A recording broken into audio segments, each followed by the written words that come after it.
the Midday Reset. My name is Antoinette, and I know it's been a while since I have joined you with any new content lately, and I guess I have some explaining to do, so that's what I'm going to do. But just a couple of items before I really jump into this. I want to mention that in starting back up again with recording episodes, I really am trying to make sure that there's fewer barriers between myself and delivering the content to you, which tends to be a lot because I have a lot of responsibilities. In addition to working to build the Midday Reset, I am also a wife, I'm also a mom, I am also a member of my community, and I am an author as well as a motivational speaker outside of the work that I do for the Midday Reset podcast. So, all in all, you would say that I'm a pretty busy person. I don't have a whole lot of breaks.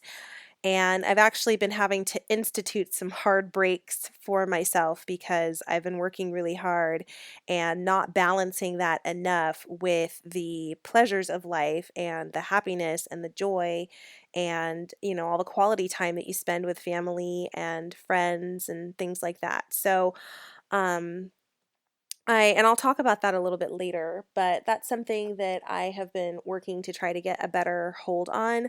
And so, anyway, all that to say, I don't want to have so many gaps come up in the future between when I publish content and when you guys can get new stuff from me. So, I'm going to start recording in a different format where basically I don't have my written notes anymore that I'm reading from like I used to.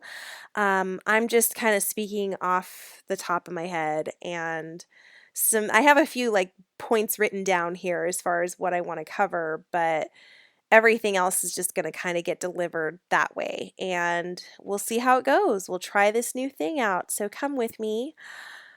Today, I want to talk to you about grief and death. And there was someone who reached out to me through Instagram and asked me to cover the subject of anxiety and death. And I recently lost someone in my family who I loved very much, and it was a startling loss. This person was not very old at all. And it's just really too bad because it's not how I saw the story going, but then again, we don't really get to choose. We just kind of have to go with whatever life hands us in that regard.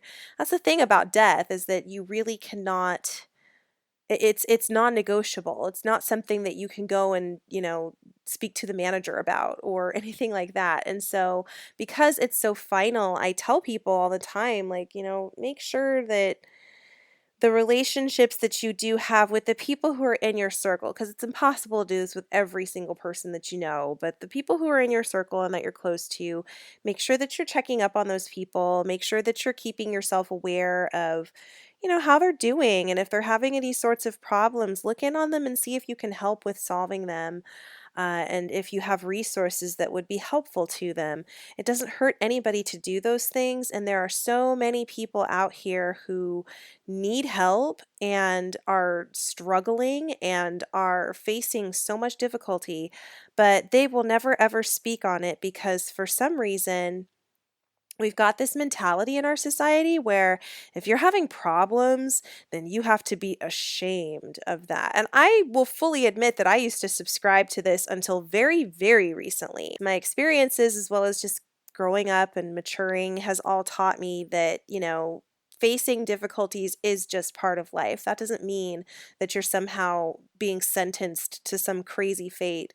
Issues hit everyone. Everybody has car trouble or a pipe bursts or they get sick or someone gets in an accident. Like it happens to everyone. It is what it is. But, cherishing the time that you have with the people that you love and care about so that when they do pass away, which we don't get to say when they get to pass away. So, just keep it consistent so that when they do, you don't have to feel feelings of overwhelming regret or sadness or, disconnect because, oh, I didn't have a relationship with this person, or I wish I'd called this person. I wish I had, spent more time, etc. Now, the one thing that I will say is that, well, first of all, something you need to know about me is that I have experienced a lot of loss. Well, I don't think I want to tell you what my age is exactly just yet, but you can probably guess. And some of the people out there who actually know me, they know what my age is. But since I was young, I have been experiencing loss through the form of death in people close to me. The very first major death that I ever had to grapple with was my maternal grandmother, and it was when I was 6 years old. And she, for the record, was only 57 years old. So, and it's been like every 6 years after she passed away, like someone else passes away. And so, like, my grandfather passed away 6 years later, and then one of my uncles, and then, just on down the line. And so I've lost quite a few aunts and uncles on both sides of my family since I was very young. And so the way that I handle loss, it's kind of different. Like, people might be a little alarmed at first to see the way that I handle loss and I handle death, because I've gone from the stages of reacting to death and loss by just being overwhelmingly upset and out of control and hysterical to, okay, well, let me celebrate what's happening in this moment by this person being set free from whatever it might have been, whether they were sick or whether they had an addiction or um, whatever the case may be. And unfortunately, that's how most of my family members have gone, is they've usually been sick, or they've had some kind of an addiction, or they just weren't taking care of themselves. This person who passed away in my family, this was not somebody that I was super close to, not anymore. And that was not for lack of trying on my part. I reached out to this person on a few occasions because when I was young and this person was young, we were very close. And so I tried reaching out to this person again in adulthood because I wanted to form a relationship, and because this person had a child that I also wanted to form a relationship with. I mean, these are all people who are in my family. And I just got shut out. And after trying and trying and trying, I just decided that I didn't have the energy to try anymore. And so I stopped. So the news of this person passing away, it still makes me very sad because this is never ever the fate that I wanted for this family member. But it's not something where I feel that, oh, I could have done more, or I should have been there, or I don't feel that type of remorse in this loss because I know that I tried. And so that's why I like to tell people to be intentional about the people who are in your circle, at least. Make sure that when you're leaving the house, you at least say goodbye the right way. If it's, a child, give them a hug, a kiss on the cheek, whatever you see as being fit, and whatever your culture celebrates, whatever your culture and traditions call for. But give them a proper goodbye and send off, because you never ever know. The person who is leaving, they might not come back. And then what are you going to say to yourself when you get that news that they didn't come back and you're so choked up because you didn't give them a kiss this morning? I think that as far as processing death is concerned, I think everybody moves at their own pace. Everybody does what they feel is right. And I think that that's how it should be. I don't think anybody should be trying to tell anyone else just exactly how they're supposed to mourn or how they're supposed to feel when they lose a loved one. So the commenter on Instagram was asking me to cover anxiety around death. And I wasn't sure if that was anxiety pertaining to the idea of experiencing death and the fact that you will die, or if it was anxiety around the death of others or losing others. And so I can speak a little bit to both. Um, so hopefully within this, you will be able to find what you were looking for. So, when it comes to anxiety around death, this is something that I started experiencing kind of young too, because I think it's because I watched how my grandmother passed away when I was young, and that like triggered something in me to fear that, oh my gosh, everybody's going to die, including you one day. What are you going to do? Because, at that age, you don't really have a concept of what death is. You just know that you're not on earth anymore. And so I think that what I've learned is that the way you combat that is you make the most of the time that you have here on this earth. So make sure that every moment that you spend on this planet is spent doing something that is meaningful and purposeful. And that's meaningful and purposeful to you. I'm not here to say what that should be, but as long as it's something that helps you identify with your core values and it strikes a nerve within your soul and you feel passionate about it, as long as you're contributing to those kinds of things, uh, those kinds of uplifting things, we want positive, constructive things, then I say go for it and make sure that your life is featuring some of that on occasion to make all of the work and the hard times that you will undoubtedly have to face while you're here worth it. And I think that as long as you are concentrating on making your life into the best darn thing you can make it be, you will be busy living it, and therefore you won't have time to experience the anxiety that you might be feeling around death and, just kind of fixating on that concept. So that's my advice for if that's the issue that you are experiencing, or if you were curious about that, or if you know somebody else who's going through that. Next, when it comes to anxiety around death with others, and I'm going to also include processing that too.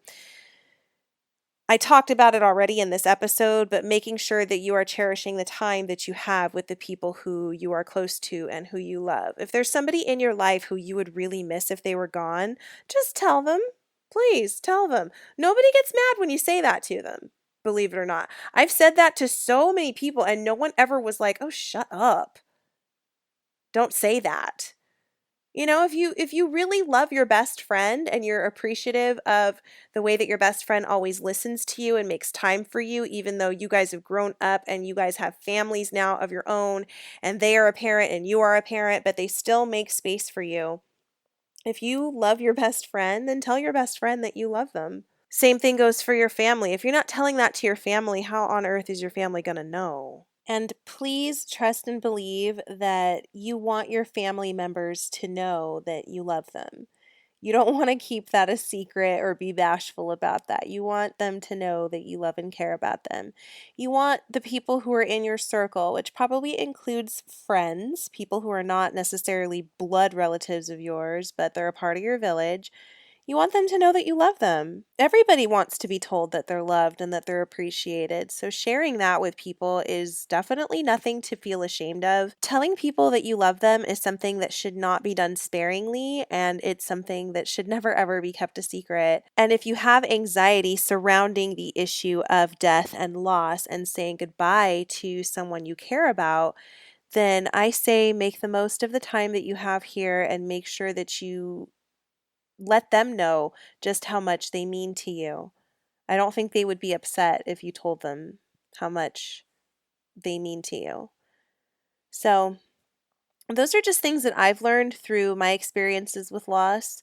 I hope that this gives some helpful insights as far as, one perspective. I mean, I hope it's helpful. So, if you want to ask me some other questions, you can feel free to do so on Instagram at the Midday Reset. You can also write to me at info@middayreset.com. And then let's see. Oh, yes, we have a new website that you can check out at middayreset.com as well. I'm going to start putting some blog content on there, but for right now, the website is a place where you can access episode content. You can access the shop. You can access my blog posts when they get up there. You can see my bio and learn a bit more about me. And you can also figure out what the Midday Reset is up to as far as what events we have going on and any sort of promos or anything that we're running as far as a special in the shop or things we're participating in. You can stay up on all of that news by visiting our website. So check it out. It's part of the reason why I've been absent for such a long time, but I'm getting back into the swing of things. Let me know how you like this new format. We've got episodes that are a little bit longer now because of this. So we'll see. Maybe I can firm it up as I get a little bit better about my talking points and my notes and whatnot. All right, so I'll be checking in with you guys soon. Take care, stay healthy, and keep shining.